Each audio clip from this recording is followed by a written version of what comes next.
Assalamu alaikum. Thank you for joining us today, brothers and sisters. Inshallah, we are going to begin the program with the recitation of the Quran. أعوذ بالله من الشيطان الرجيم. بسم الله الرحمن الرحيم.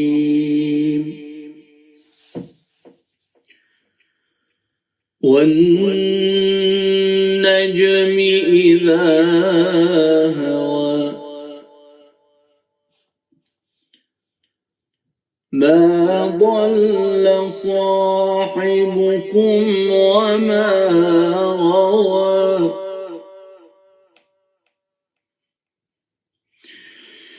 وما ينطق عن الهوى إن هو إلا وحي يوحى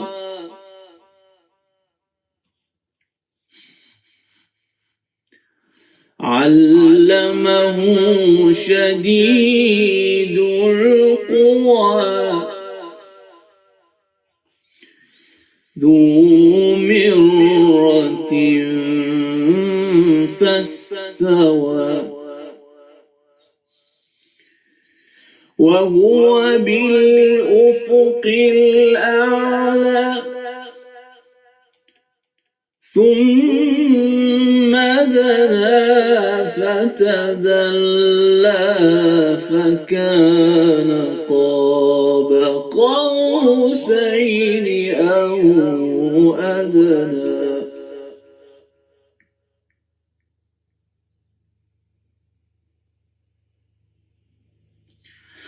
فأوحى إلى عبده ما أوحى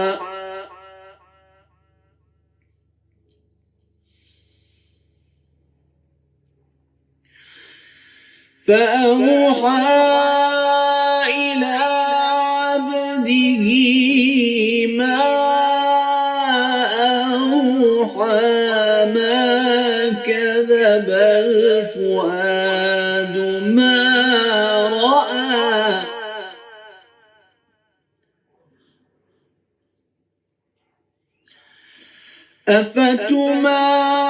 أفتمارونه على ما يرى ولقد رآه نزلة أخرى عند سدرة المنتهى عندها جنة المأوى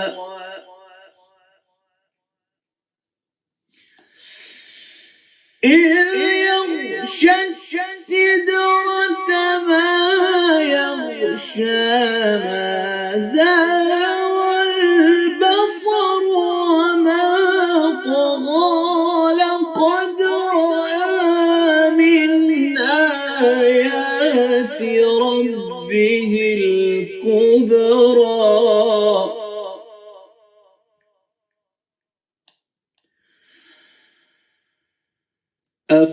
أفرأيتم اللات والعزى ومناة الثالثة الأخرى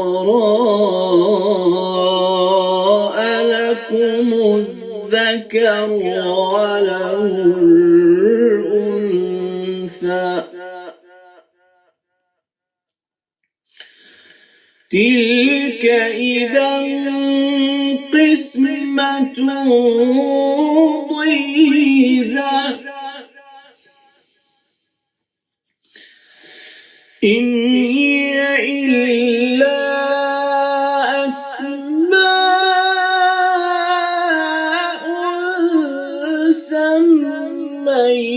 سميتموها أنتم وآباؤكم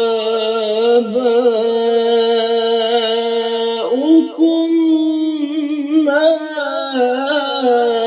أنزل الله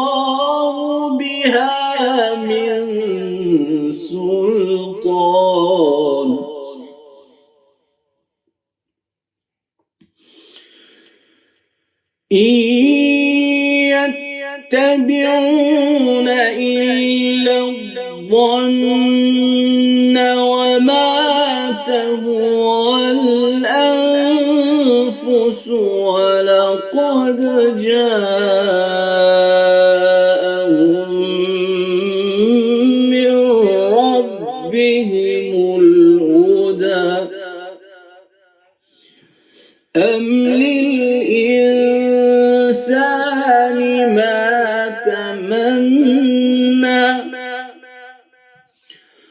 فلله الآخرة والأولى صدق الله العلي العظيم.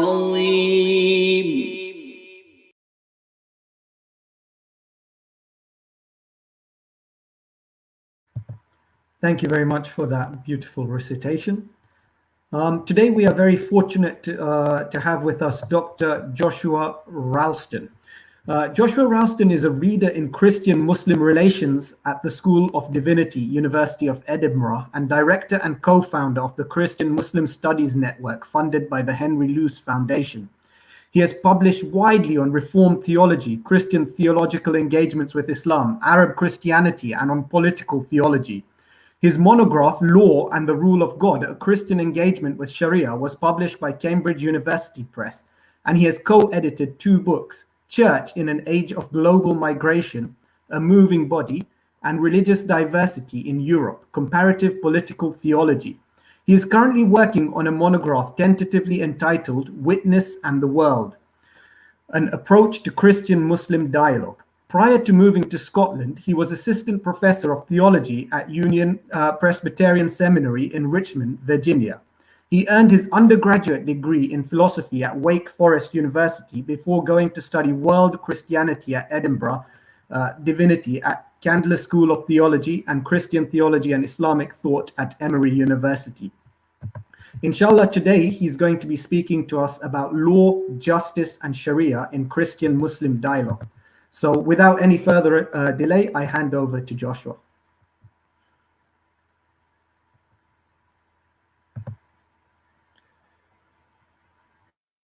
So let me begin by just thanking the host for inviting me to this event, and it's a real privilege to be included with so many different speakers on these important topics that you all have been covering on Muslims in France to various other issues. So I look forward to participating today and to your questions. I'm also grateful for those of you in England or Scotland who decided to listen to me instead of watching the football match.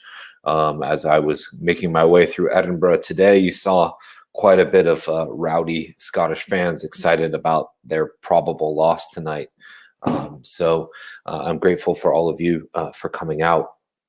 What I want to do in the time that I have tonight is just sketch out very briefly some of the ideas in my book and broader thinking about the question of law, justice, and Sharia and its relationship to Christian-Muslim relations, and why I think that we might need a new approach, and then to suggest some ways that we can see this approach in action.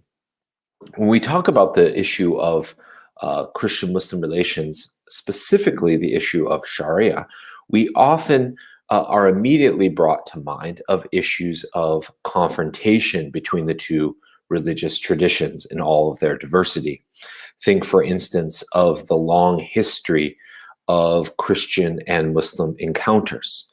From its various early moments after the death of the Prophet Muhammad and the rise of Islam, the Muslims communities found themselves not only in conflict amongst one another, but also often in conflict with both the Sassanid Persians, but especially the Byzantines. And for many Christians in Greek and Latin Christians, they viewed the Muslim rise as a threat. So you have here an image of the conquest of Constantinople, what we now think of as Istanbul. Constantinople, you should remember, at this time was really the center of Eastern Christian power. We can also think of the Crusades, And you have this long history of confrontation that tends to dominate Christian-Muslim relations. And when it comes to the issue of law, this has also been a long-standing challenge. I'll speak tonight briefly as myself a Christian. Oftentimes, Christian theologians, Christian pastors, ministers have had long-standing negative portrayals of Muslims, as many of you are aware. And a number of these critiques revolve around the issue of the Sharia, that Muslims have a law that is viewed to be problematic by many Christians. It's too strict, it's too legalistic, it uses criminal punishment in ways that are problematic. And there's this long-standing tradition of critique about this. On the Muslim side, as my book tries to show, there's also a long-standing critique of Christians for lacking a coherent moral and legal framework of how to engage. So Christians are said, for instance, to have a divided mind, that their religious tradition is so fixated on spiritual heaven that it has no worldly good. It doesn't know how to engage in real life conflict and debates because it lacks a law. And so the issue of law has long been this source of confrontation. And this confrontation takes the form of theology, right? So disagreements about the nature of God, of revelation, so how God shows God's self. So for instance, think here of Surah Al-Ma'dah, where the Quran speaks of God handing down both the Torah and the Injil to Jews and Christians, and saying that if they abide by them, God will judge them accordingly. But also the Quran saying that Christians and Jews have exceeded our religion, have gone beyond it, right? So it has a theological idea as well. But we also know that it has a political and legal component. And that's the thing that's really been a dominant issue often for Muslims in Europe, where you have this recurring idea of confrontation. Especially we see, I think you had Reem either last week or next week about the various laws in France around things like the hijab, or around issues of halal meat in Denmark, right? So you have this ongoing confrontation about Islam. And part of that has to do with the ways in which many Christians, but also many secularists, portray and make sense of the idea of Sharia. And I'll get to that in a little bit more detail as I go on. So we know often, and this is the biggest stereotype of the history of Christian-Muslim relations, is about these ideas of confrontation. And in recent years, many scholars, imams, sheikhs, ulama, priests, and others have sought strategies to try to overcome these moments of confrontation, to find a new way forward. I'm going to just really briefly explain 3 of these and why I think we need to go a little bit deeper, especially when it comes to the issue of the Sharia. One idea is one that you've probably been aware of, which is to appeal to the notion of Abraham or Ibrahim as a unifying force between Christians, Muslims, and Jews. You're probably aware of the ways in which Judaism, Christianity, and Islam all elevate Abraham, I'll use the English term, or Ibrahim, to a site of prominence. So they both view him as someone who follows God's command, who leaves his family to follow God's, the one God, the creator God's will for his life. So think of the famous story in the Quran in which Abraham challenges and confronts his father in the city of Ur and smashes the idols. Or in Christianity, how Paul, who is often critiqued by Muslims, but for Christians is important, says that Abraham is the father of our faith because he walks by faith and not by sight. And so you have this idea that we can come around this Abrahamic religious idea. And this is one way that we can avoid confrontation. Now, this sounds great, and there's many important ways that Abraham can be a bridge between Christians, Muslims, and Jews to find more common ground and ways of engagement. But as you're probably aware, Christians, Muslims, and Jews understand Abraham or Ibrahim in very different ways. So why is Abraham important for many Muslims? He is a Hanif, one of the first monotheists. He's one to be emulated. For Jews, he is the one who is given the promise, including the promised land. This picture that you see on the screen, I took in the city of El Khalil, or Hebron. And it's actually, I lived in Palestine for 2 years studying Arabic and finishing my PhD. And if you don't know, this masjid, which is on the site of the burial of the patriarchs and matriarchs, which was originally a mosque for about 1,000 years, but it's now divided half between a synagogue and half between a mosque. And while that may sound like a moment of engagement, in point of fact, as you're probably aware, it's a deeply contested and confrontational site. Most famously through the murder of, I believe, somewhere like 90 Muslims while they were praying by a Jewish settler radical who came in and shot them. And so you see how even the site of Abraham is a place of disagreement. I haven't mentioned, for instance, Abraham's 2 sons, Ishmael and Isaac, as we say in English, and the ways in which understandings of Ishmael and Isaac often feed into a long tradition of disagreements between Christians and Muslims. And in fact, some of the most early Christian commentaries about Islam refers to Muslims not as Muslims or later as Mohammedans, but as Ishmaelites, right? So there's this connection already earlier in the tradition. So you can see that Abraham, while it may be a helpful beginning, still falls short of being sufficient. The other appeal is to say, and I've had this happen to me quite often, is, well, we all believe in one God. We believe that God has created the world and that God is the one that we will return to. And this is a site of possible moving beyond confrontation.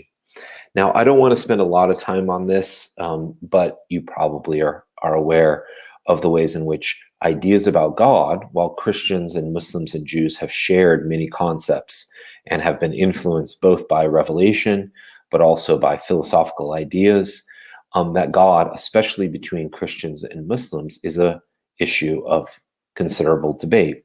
Many Muslims consider Christians, like myself, to be were close to or guilty of committing shirk insofar as we claim that God is present in Jesus of Nazareth, or that God exists in a triunity as in 3 distinct modes of being. And these ideas have led to claims that Christians are in some ways polytheists. So that is also not necessarily a site of unity.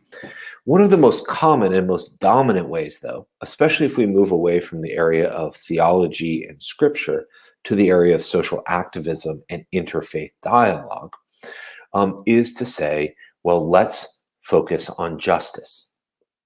And you can see this in a number of recent documents. Vatican II, which was a series of statements from 1962 to 1965, put out by the Catholic Church to approach the modern world in new ways, includes 2 really important paragraphs about Islam that changes the Catholic Church's perception of Muslims, both Shia and Sunni.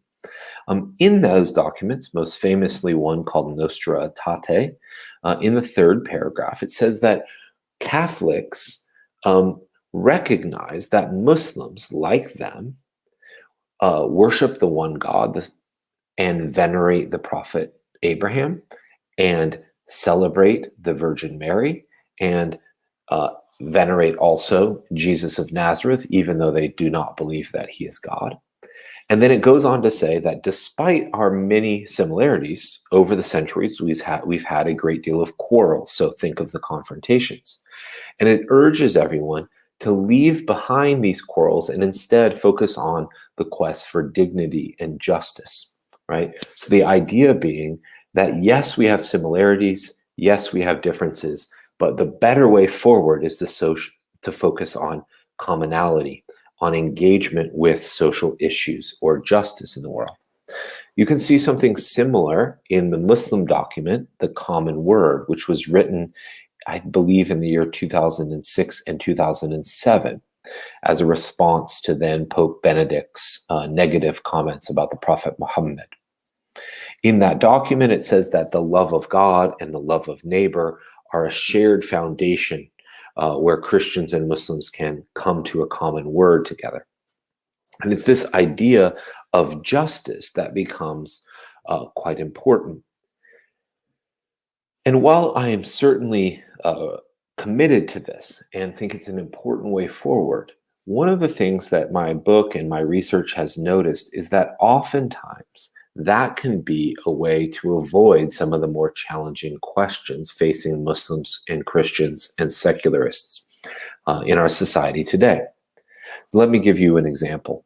In the year 2011, I was living in Cairo in Egypt, studying Arabic at Al-Azhar and also teaching at a Christian seminary in Egypt. As a reminder, Egypt has millions of Coptic Christians and has a large Christian population. I tell my undergraduate students in a class that I teach here in Scotland that there are more Christians in Egypt than there are people in Scotland. So there's about 6 million or so people in Scotland and somewhere between 6 and 10 million Christians in Egypt. So it's a big community, but it's a minority community. And if you recall, the year 2011 was the time of the Thawra, or the revolution.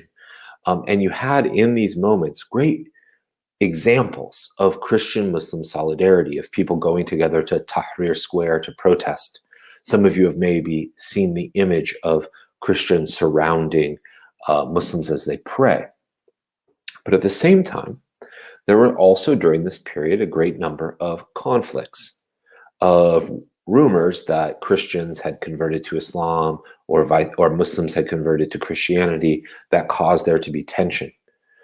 For instance, in March of that year, on Ash Wednesday, there was a riot that broke out in the Muqattam part of town that left 9 Christians and 5 Muslims dead, and I believe a church burned. And there was these moments of confrontation. And in fact, after the revolution, you had a number of ongoing debates precisely about justice. Muslims and Christians, in all of their diversity in Egypt, agreed about the need for a new political way forward.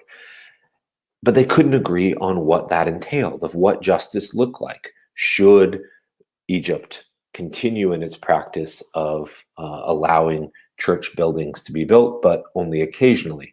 Should Christians be equal citizens under the law, as the Constitution says, or should there be some form of Sharia that included something like dhimmi?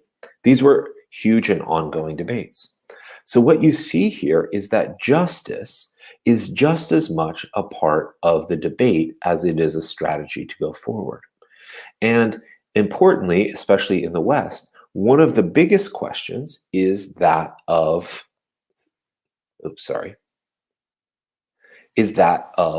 the Sharia, right?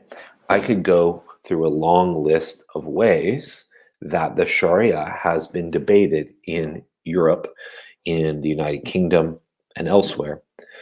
I'll give you one particular example. My colleague, Mona Siddiqui, who some of you may have met or heard on things like the BBC or elsewhere, was involved in a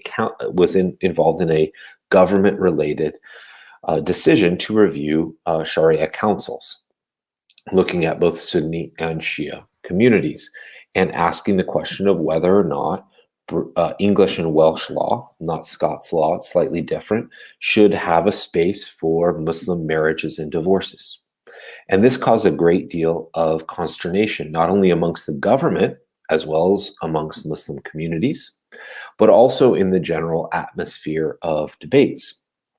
As a number of people said, well, if Muslims are legally allowed to be married in the same way as the Church of England then that amounts to Sharia law being enforced. Or Muslims saying, well, if our marriages are good enough before God, they should be good enough before the state. So this is just an issue, a small one, but an important one. Is marriage divorce recognized not only by Sharia councils, but also by the state? And this becomes a big argument. You can see something similar in arguments about religious freedom and critiques of the Prophet in France or in halal debates. And even more broadly, if we take a step away from just the European context, I've already touched on the ways in which the issue of Sharia continues to come up in Muslim majority countries. As you probably know, there is no one single model for how Sharia relates to politics. What is done in Lebanon or Egypt is different than what is done in Pakistan or Saudi or Indonesia or Tanzania. These are all different models of how to relate God's law to state law. And one of the biggest arguments, as many of you probably know, in Muslim political thought over the 20th and 21st century has been an argument precisely on this question of whether or not commitment to Tawheed, or God's unity, demands that the Sharia is enforced or followed by the state. Does the Sharia have to be recognized by a nation state in order for Muslims to live according to their way of life? Or is the Sharia something that transcends the national law? So I won't get into a lot of these debates, but we can talk about it maybe in the Q&A. And this has been a dominant thing from everyone from Ali Shariati, Ayatollah Khomeini, Maududi, Said Qutb, Hassan Torebi, and others that are saying, yes, there needs to be more of a connection between divine sovereignty and human sovereignty that enforces the Sharia. And others that say, no, the Sharia and has always had the space for multiplicity.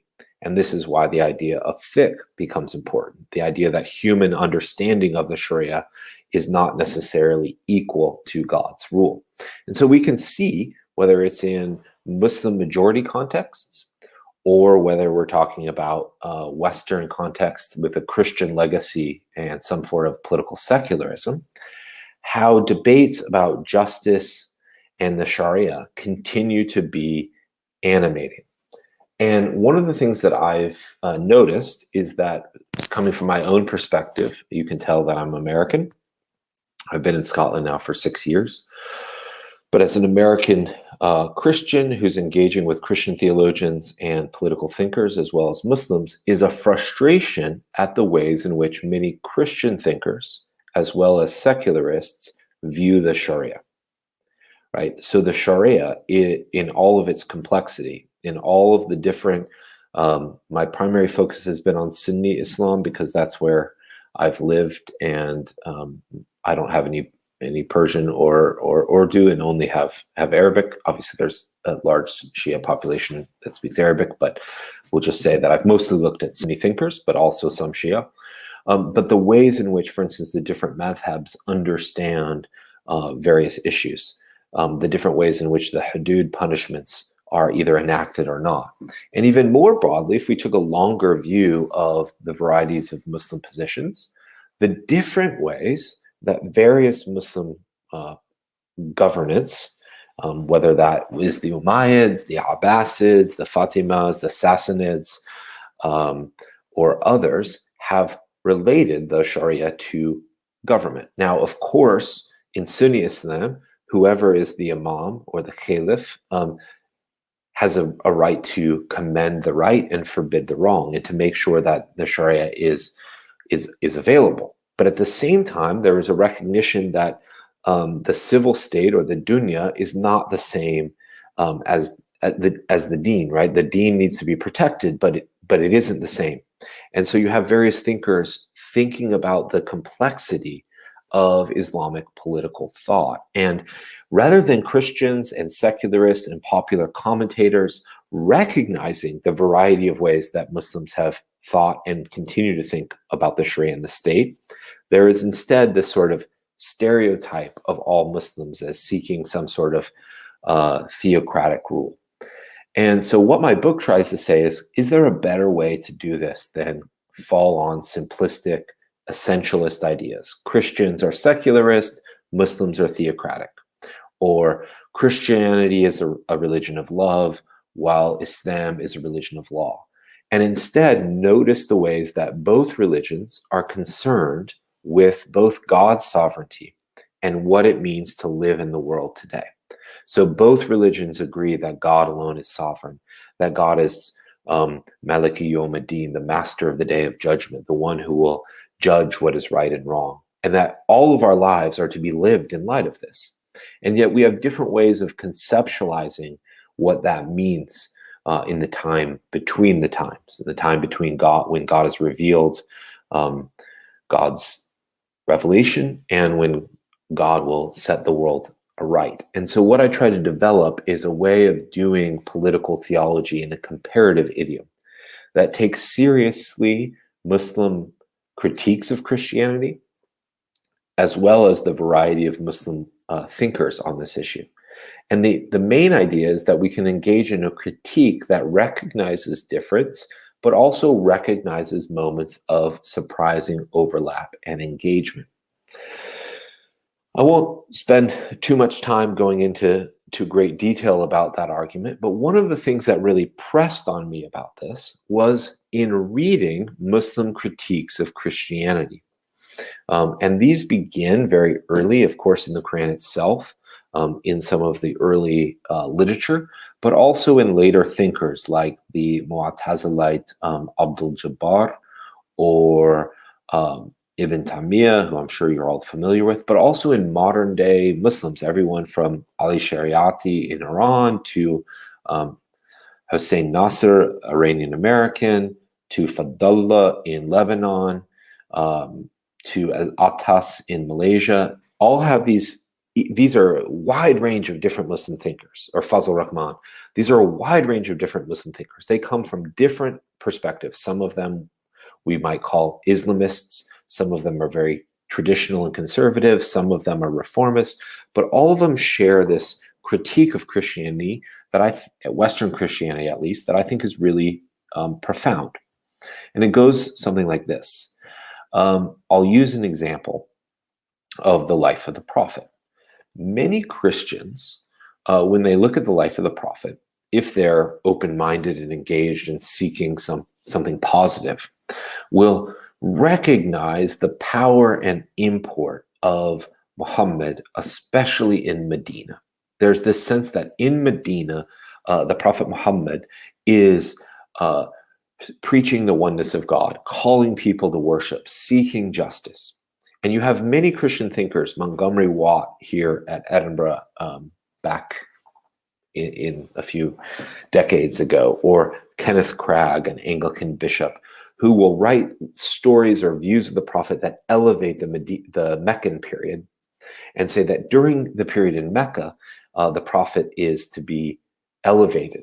But that when the Prophet goes on Hijrah to Medina or Yathrib, this is a moment of him abandoning his religious ideals for the sake of power. This is a common Christian idea. One of the things that becomes really interesting is Fazl Rahman wrote a critique of this. He said, this is because Christians are often so interested in ideas of justice in the abstract and don't realize that justice is something that needs to be enacted in the particular. So if your scriptures say to care for the widow, how are you going to do this? How are you going to deal with issues of taxation in family courts? Right? This isn't just a political issue, this is a justice issue. So particular laws demand sort of engagement in the nitty-gritty realities of the world. And that is what the Prophet was trying to do in Medina, is not simply to talk about justice in the abstract, but in the particular, and to engage with it in very concrete ways. And I think it was this sort of challenge that Christianity so often would appeal to ideas of justice or love, without concern for how this is enacted in real life, that led me to seek a new model. And what I call it is a comparative political theology, one that is rooted in each tradition, right? So I'm not asking Muslims to become Christians or Christians to become Muslims, but to read and engage with one another in a way that both recognizes difference, but also opens up the possibility of learning. So why is it, for instance, that Western Christians have opted for the political and legal ideas that they had? And so that's the sort of outline of some of the concerns of the book. It's an academic book. It's overpriced. But I try to get into a little bit more of the specific details of this. And in the process, say that there's a possibility for not only doing justice, but also engaging in a theological and political dialogue that allows us to both engage with one another, but also move in new ways. I know it's a Friday evening and some of you want to get back to the football. So I just want to end with a few examples of how I've seen this in action. And some of the ways in which these also touch on the question of law. And I think the difference between what I'm trying to point out now and what I was saying earlier is the real importance of the question of law. That to think about justice, we also have to think about law, and not just law in the abstract, but in the particular. This is a picture taken from the Church of Scotland's General Assembly from a few years ago. And the point was that there was a desire for both the Muslims, especially Ahl al-Bayt community in Scotland, and the Church of Scotland to come together to deal with the issue of economic exploitation that occurs especially in poor communities who are in need of loans to get their heating back on or to pay their mortgages or their rent. And so the Ahl al-Bayt and the Scottish Church of Scotland came together to develop a small banking practice in a few cities in Scotland, Glasgow, Dundee, Edinburgh, for instance, that would challenge these laws and would offer interest-free loans. And what I think is really important about this, and what none of the Church of Scotland recognized, was that here what you actually had happening was the Church of Scotland enacting some form of the Sharia, right? So as you know, there's a critique, at least in some madhabs, about riba, or about exploitation of interest rates. And so actually what you have happening is this Islamic practice of Islamic banking being adopted and appropriated by interreligious engagement. And in fact, in so doing, there's a reminder of the Christians' own tradition of critiquing high interest rates. You may not know this, but Martin Luther, the founder of the Reformation, also had negative comments to say about usury, saying that to exploit someone on interest is akin to exploiting God. And so in some ways, what you have is the church and the Ahl-Bayt community coming together to form a model of Islamic legal practices. Oftentimes, when we think about Islamic banking, we think about these big banks that oftentimes seem to be skirting the rules in order to give loans. And there's different madhabs that actually would allow this. But what you have here is that both traditions are actually going from a bottom-up model of finding a way of engaging in new possibilities. The next example, and I've talked about this already, this is taken by a friend of mine in Tahrir Square with a Christian, an Arab Christian here, and a Muslim. This is also a Coptic Christian, engaging in acts of Christian-Muslim solidarity in Egypt after the revolution, calling for an end to the police state and a model of engagement. And what, again, becomes really important is the way that specific laws become debated. And in this case, it's the law around Christian church buildings. As you know, there's a long history of debates in Islam about whether or not Christians can build new churches if they live under Dar al-Islam, or whether or not they can only upkeep their own churches. But obviously in Egypt, the community of Christians is much larger than it was. So they need new churches just as they need new mosques. And this has been an ongoing issue.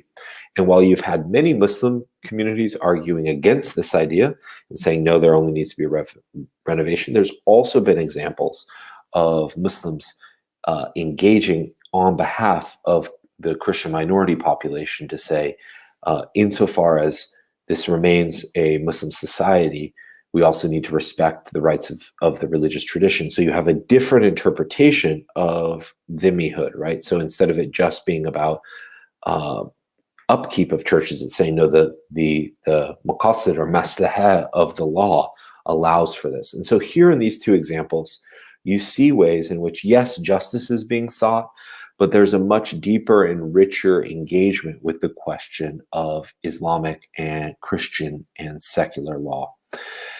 And I think I'll end with this image from Lebanon, which has been on my mind recently, given all of the tragedy economically, socially, and elsewhere in Lebanon. And Lebanon, in part, has huge history of challenges related to religious representation, Christian, Sunni, Shia, sort of all minorities, although the Shia population is probably the largest of the three. But at the same time, in places like Beirut, in Tripoli, in Sudan, and elsewhere, you do have models increasingly of people calling into question the longer tradition in Lebanon after the civil war of sort of propitional, that's not the right word, sectarian representation, right? So the Christians get this many, the Maronites get this many, the Shia get this many, the Sunni get this many, the Druze get this many, and saying we need to have another way of being both ourselves in our own communities, but also being united in the struggle for justice in Lebanon. And I'd like to think of this in my own work. I speak of it as humble particularity, a way of being that is rooted in the particularity and commitments of one tradition. So if one is a Muslim, one isn't giving up on this or compromising this. One may, in fact, disagree deeply with other Muslims or with Christians or others about issues of great importance. But one does it recognizing that ultimately God is the judge of us, that God is the one who will ultimately decide our fate. And so we hold our particularity humbly, not meekly, not afraid, but in a way that's open to the world, right? So I think part of the sense of what I'm getting at is that there's a way to be deeply committed to one's religious tradition, but also open to the diversity and reality of others, that you may learn about this in surprising ways. And in fact, you have traditions both from the Prophet as well as from Jesus of calling us to learn from our neighbors, and that to attend to our neighbors is also to attend in surprising ways to God. And I think I'll leave it at that and open it to questions.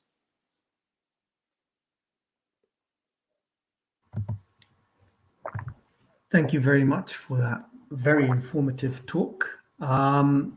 So if I could begin with the first question. So you mentioned that the law is essentially linked to abstract justice, and you said that to actually start thinking about this further, we need to make this link between the law and this abstract justice. Would you be able to explain how in Christianity this notion of law is linked to justice? Yeah, so there's a recurring critique from a wide range of Muslims, both in the classical period as well as in the contemporary, that because Christianity doesn't appear to have its own Sharia, it has to adopt other legal systems, Roman, Germanic, pagan, for itself. And in so doing, it doesn't follow the way of Jesus. It doesn't follow the law of God. It lacks it lacks any justice. And so according to this view, so someone like Syed Hussein Nasser, who is engaged in interreligious dialogue, he teaches at George Washington, he says, because Christianity doesn't have its own particular law, and what he means by that is a particular way of life, right? So remember, of course, the word Sharia is related to the word shar or Shari'A, way or road or path. And oftentimes it's used that way. Because Christianity doesn't have this, it's susceptible to being overtaken by other laws. And so what he says, what Al-Attas in Malaysia says, what Said Qutb says, is that Christianity is sort of torn between itself. And I think there's some ways in which that's correct. There's others ways in which that's slightly distinct. But in most sort of Christian theological and ethical thought, there's a tendency to think of law in a sort of static, general way, the law as such, rather than thinking about law in more specific and concrete ways. So think, for instance, in Islam or in Judaism, which are both traditions that have more highly developed specific legal traditions.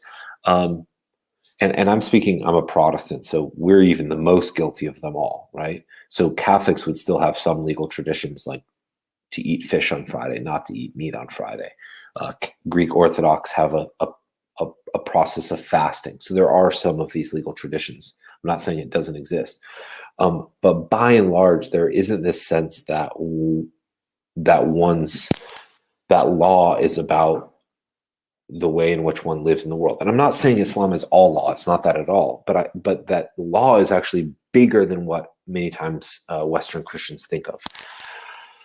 So I don't know if that answers your question, but there is this tendency to think of law in Western Christianity especially, as always something that kind of restrains us. It's something that God gave, but not because it's the best, but because it's kind of to keep us in the straight and narrow, and that there's something more. Now, Islam also has this sense that the law is not insofar enough. So I've written a lot on Abu Hamid al-Ghazali in his Ihya ul-Madin, or the resuscitation of religious sciences.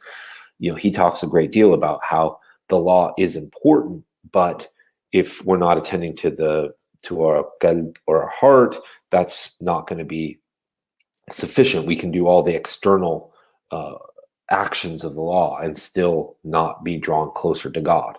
So Islam also has this recognition of the limits of the law. But in Christianity, by and large, there's not as strong of a sense that God's revelation means something for a particular legal tradition.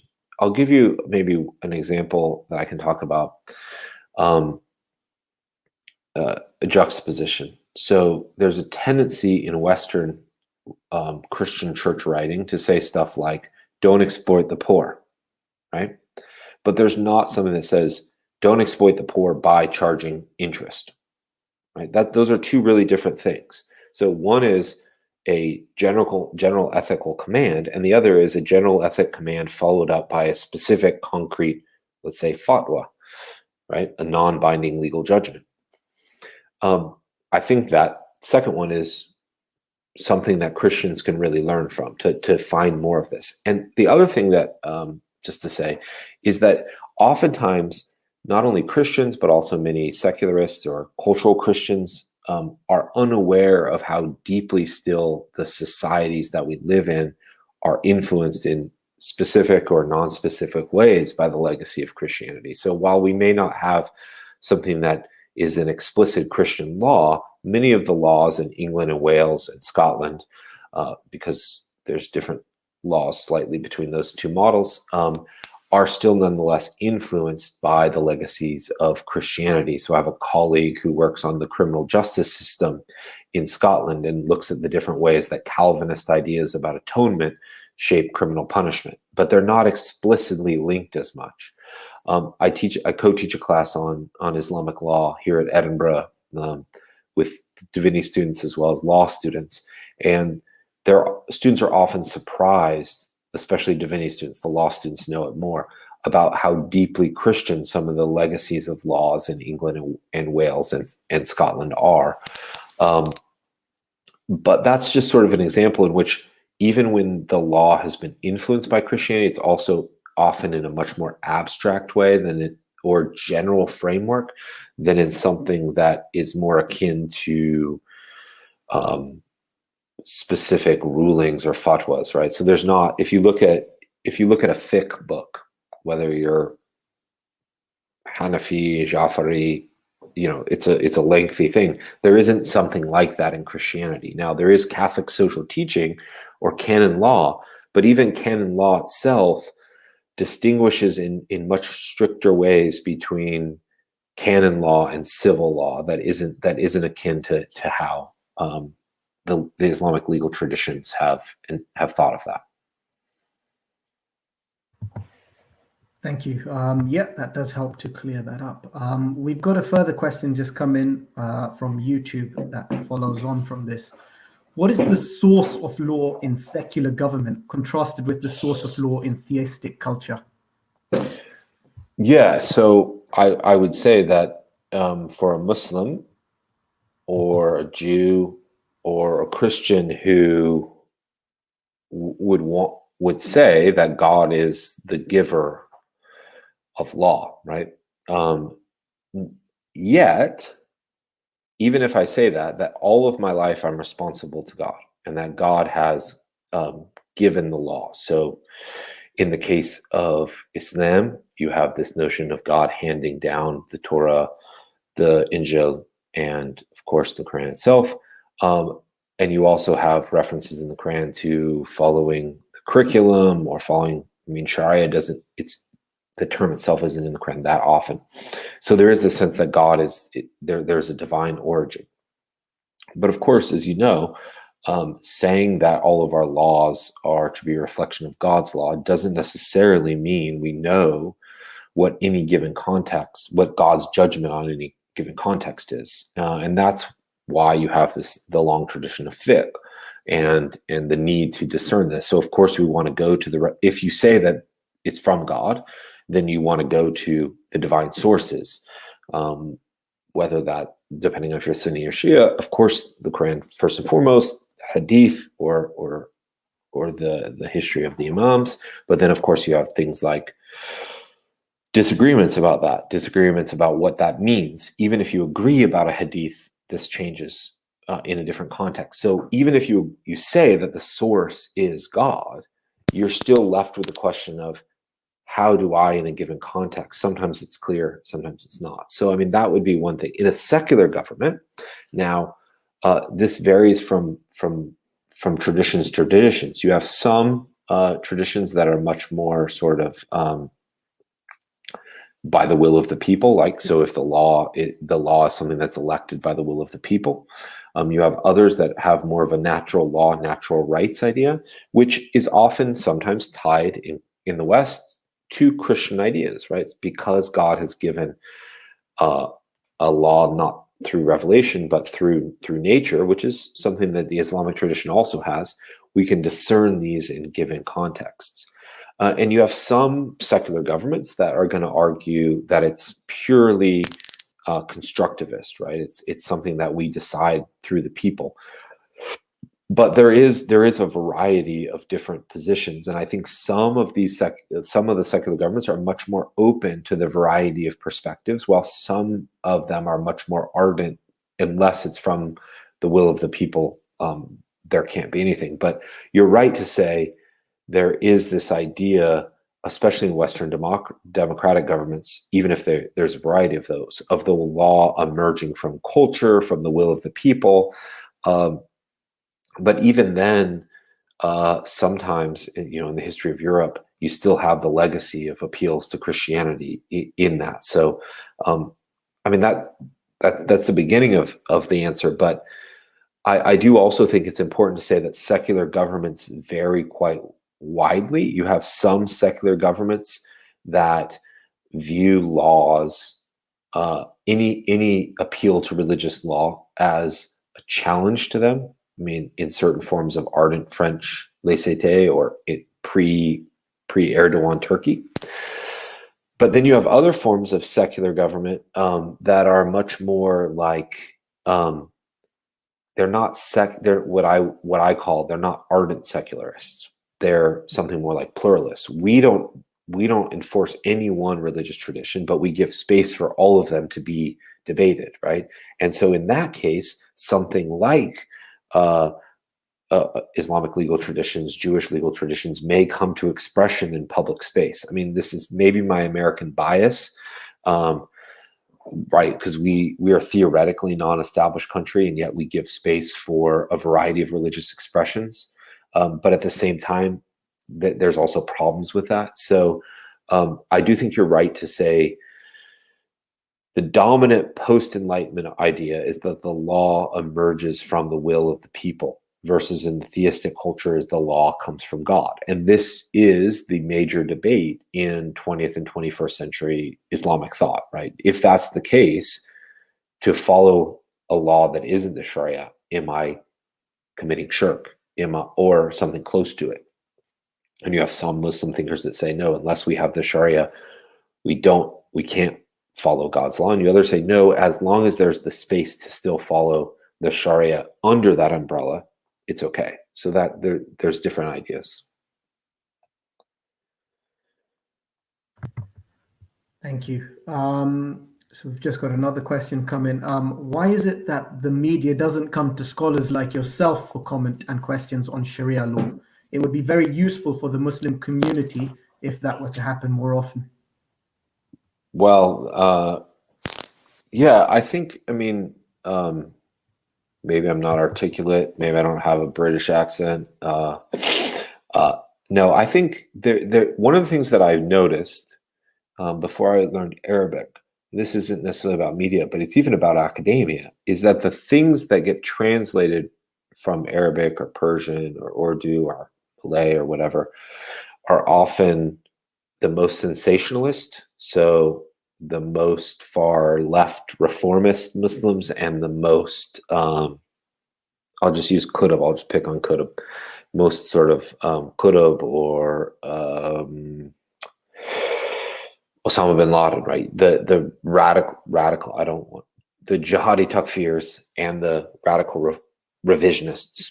And the vast majority of Muslim ideas and debates that range in this complicated middle are not engaged and not translated. You can see something similar often in the media. The media wants quick sound bites. And what ends up happening is you reinforce existing narratives about Muslim communities and about the Sharia. And of course, as you know, the Sharia, of course, as a Muslim, I often tell my students, or if I go speak at a church often about Sharia, I'll say, they're worried that Sharia is coming to Texas or to Edinburgh. And I'll say, well, Sharia is already here. Anytime a Muslim prays, anytime a Muslim decides to break their fast, anytime a Muslim gets married or divorced, anytime a Muslim goes to banking law, right? So the Sharia as a practice of Muslims is already present. That's not nearly as exciting as somebody who gets on and says, well, Sharia is coming and the Muslim is, I mean, I don't know if you saw this horrible book by Ed Hussein, who said that there's no-go zones in Edinburgh, of all places. I don't know if any of you have been to Edinburgh, but it's one of the whitest cities I've ever lived in. And the notion that there's no-go zones in Edinburgh is just ridiculous. But you feed off of these ideas of anti-Muslim and often racist sentiments, and the media prefers often that to a longer, more nuanced conversation. Thank you. Yes. So we've got a lot more questions coming in. So the next question we've got is, what are your thoughts on gender theory? What do you mean by that? I mean, yeah, so obviously what I would say, I don't want to, in the context of Christian Muslim, dialogue, relations, engagement, there is a wide range of perspectives and views on the history of patriarchy in both religions. I do think both religions have for a long time been patriarchal, but there's also a number of ways in which both traditions are, some of the more conservative elements of both traditions are critical of contemporary gender theory. It's not, I don't see it as something that's been dominant. I do think that I want to protect the rights and traditions of the Islamic communities, of more conservative Catholic traditions. But at the same time, I also think in the current societies that we live in, we also have to give the space and recognition of people as they understand themselves. But that's a much longer debate than here. It hasn't been something that I think is at the forefront of my own work. Do I see gender as a social contract and biological sex and gender as two different things and not synonyms? I do think that. I think that gender is enacted in a variety of different ways. That gender is often something. I don't know if you were trying to get into transgender issues, and obviously that's a much longer conversation. It's important to recognize that there are transgender communities that are recognized by the state in Iran, in Indonesia, and other places. And oftentimes in some Muslim communities, they've had more openness to transgender issues than they have to homosexuality. But I do think there's a variety of that gender. I don't think it's disconnected completely.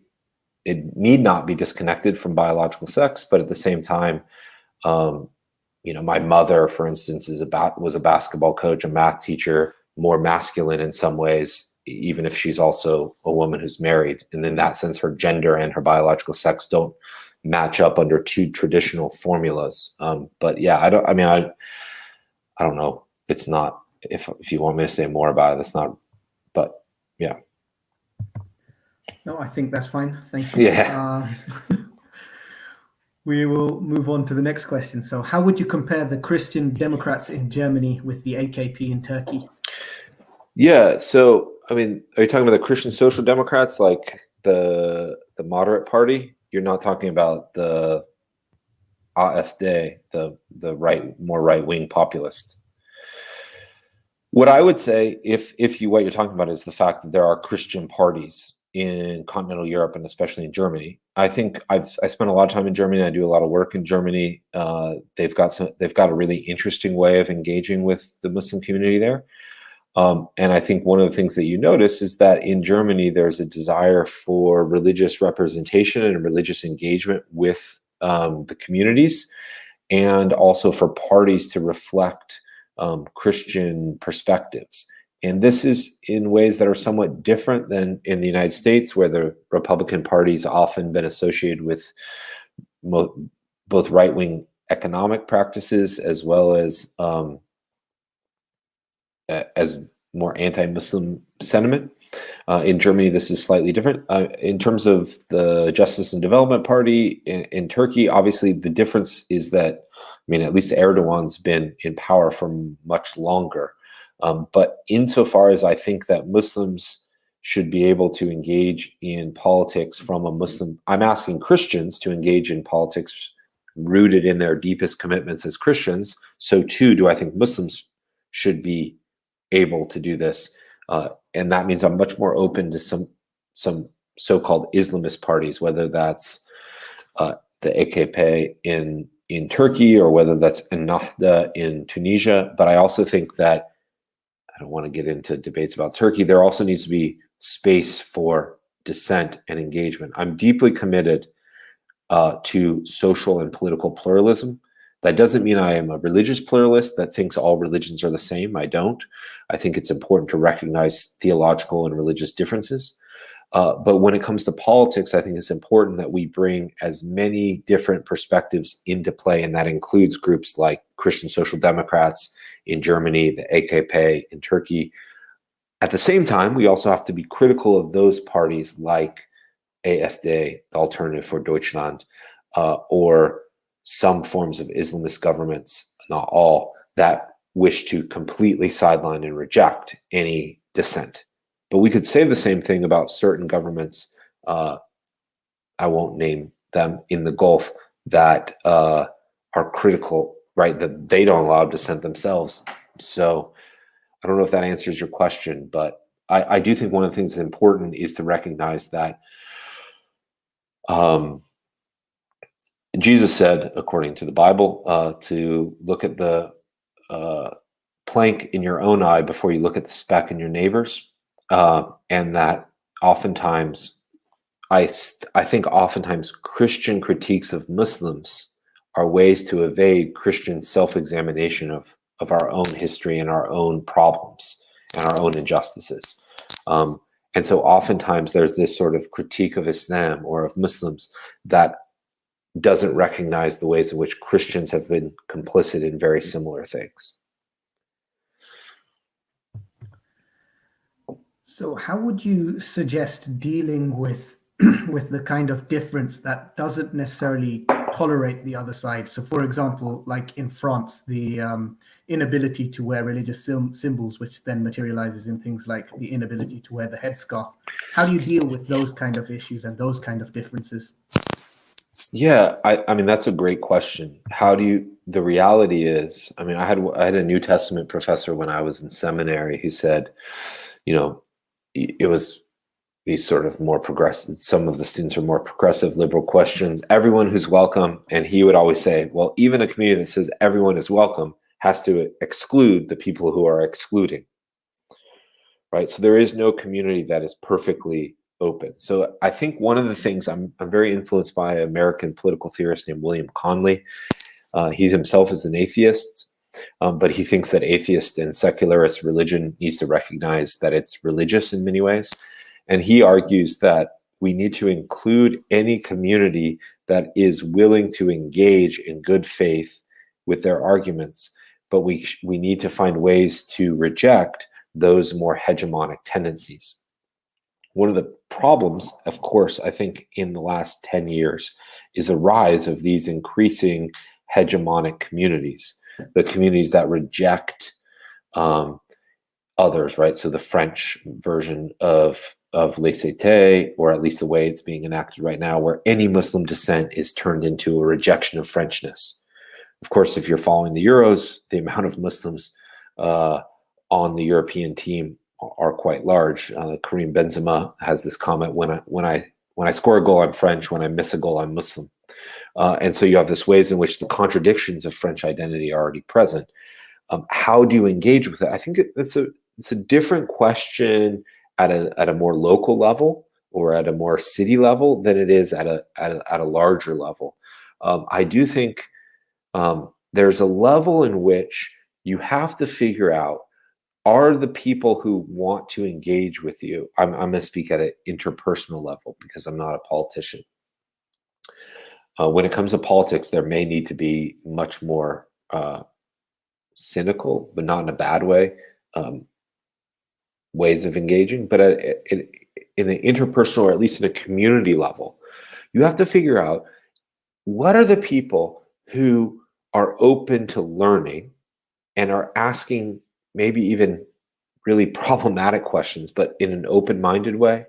And who are those who just want to go in to win, right? Who already have their opinions. I get emails after emails because I teach Christian-Muslim relations from Islamophobes, right? All the time. And 9 times out of 10, you know that this person is not interested. And for me to write back, well, there's this hadith and there's this surah, that's not going to help. Jesus, I'm going to quote Jesus again, says, when you go to a house, you tell them something. If they reject you, you wipe the dust off your feet and you leave. And I think that's an important thing. When do we realize when you can engage, and when is it something that you just need to plant the seed or wipe the dust off your feet? But when it comes to a bigger political issue, I do think that groups like AfD in Germany or Britain First, these sort of radical far-right populist groups, need to be confronted. But I do think it's in those sense, it is those of us who are Christians who need to confront the ways that they're using Christian rhetoric, language, and history to marginalize other immigrants, as well as Muslims who have been citizens far longer than I have. So I guess following on from that is, how would you decide on what the boundary is? So you mentioned exclusion, but what I guess what constructs exclusion, or what makes something exclusionary? Yeah, I think maybe that's back to the gender question. We're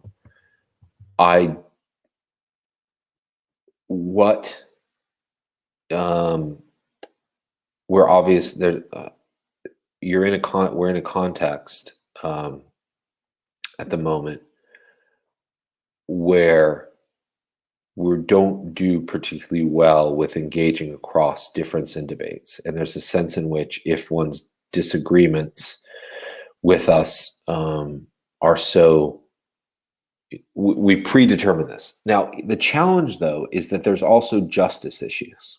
So how do you hold together a commitment to engagement and dialogue on the one hand, but also recognize the ways in which engagement and dialogue may just support the status quo, right?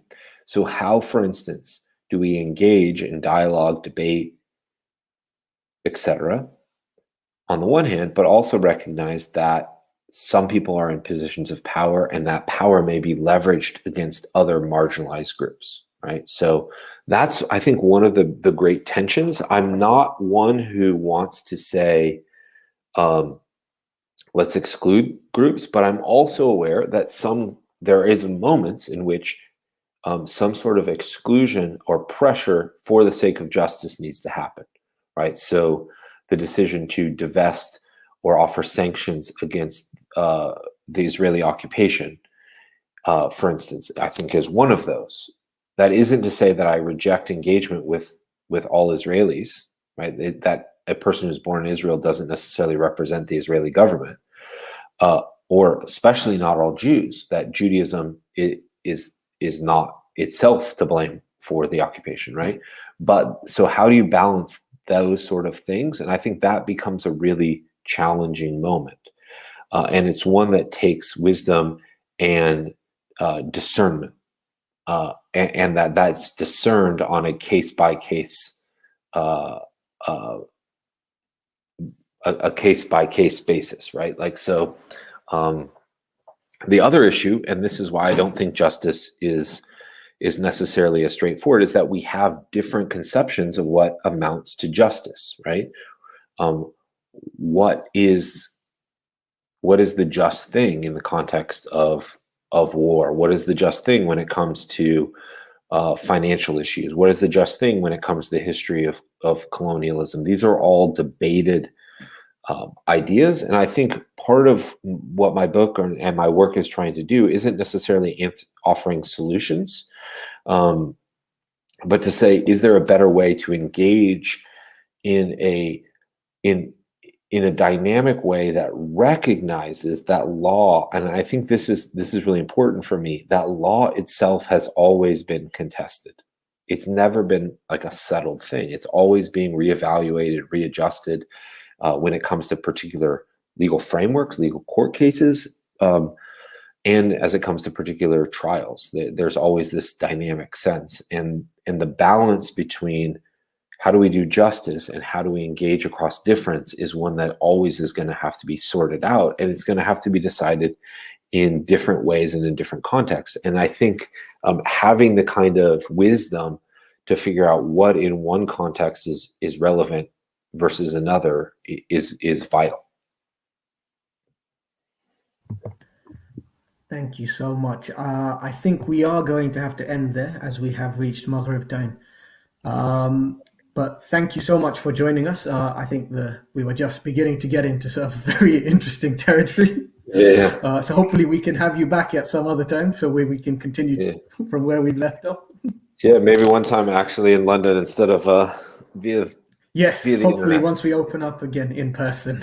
Yeah, in 2029. Thank you so much.